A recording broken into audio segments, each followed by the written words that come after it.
In present time Covid के बढ़ते cases के बीच कोविड इन्फेक्शन के ट्रांसमिशन और प्रिकॉशन से रिलेटेड ऐसे कई सारे सवाल हैं जिन्हें लेकर सोसाइटी में कंफ्यूजन क्रिएट हो गया है।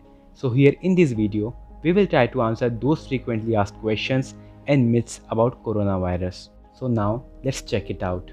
अगर फर्स्ट डोज लगने के बाद कोई कोविड पॉजिटिव हो जाता है तो उसे दूसरा डोज कब लगवाना चाहिए? इस क्वेश्चन को लेकर एक्सपर्ट्स के कई सारे डाइवर्जेंट व्यूज़ हैं और साथ ही में डिफरेंट वैक्सीन होने की वजह से ऐसे केसेस में टाइम पीरियड भी वेरी करता है। जैसे कुछ एक्सपर्ट्स का कहना है रिकवरी होने के 6 वीक्स बाद सेकेंड डोज लगाया जा सकता है, तो वहीं कुछ ने 4 वीक्स को भी इनफ बताया है। इवन WHO ने तो 6 मंथ का टाइम डिफरेंस सजेस्ट किया है। इसलिए ऐसे केसेस में सेकेंड डोज के पहले डॉक्टर की एडवाइस लेना ही बेटर माना गया है। क्या कोरोना वायरस वाटर के थ्रू फैल सकता है?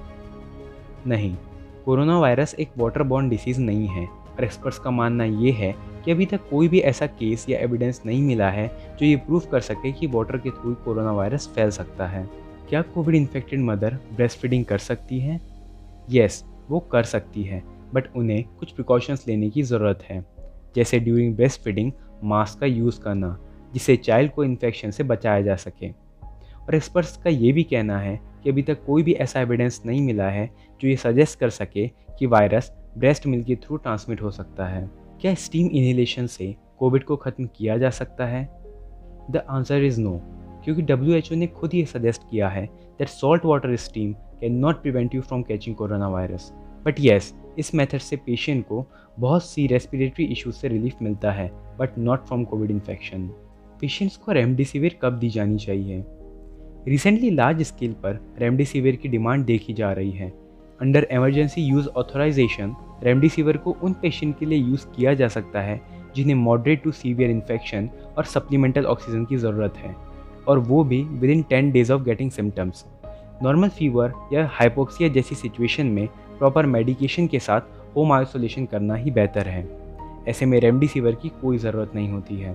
क्या कोविड पेशेंट को किसी भी हॉस्पिटल में एडमिट करने के लिए कोविड-19 पॉजिटिव रिपोर्ट मैंडेटरी है?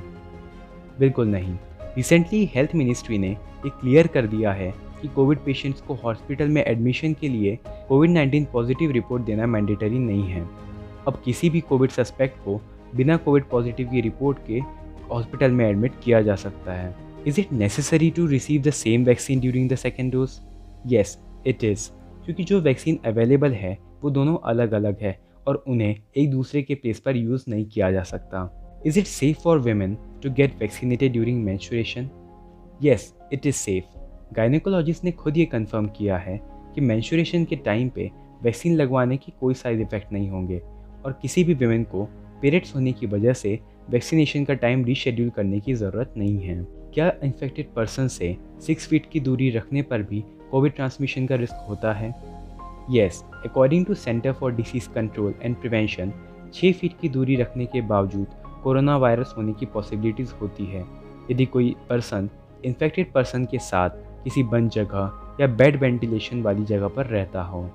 Last but not least, is it necessary to use mask और other COVID appropriate precaution after receiving the vaccine?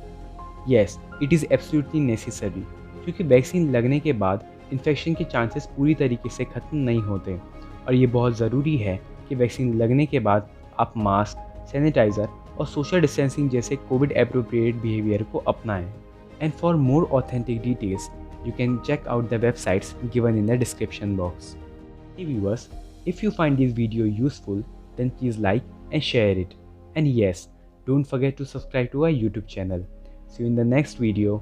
Till then, stay home, stay safe and stay healthy.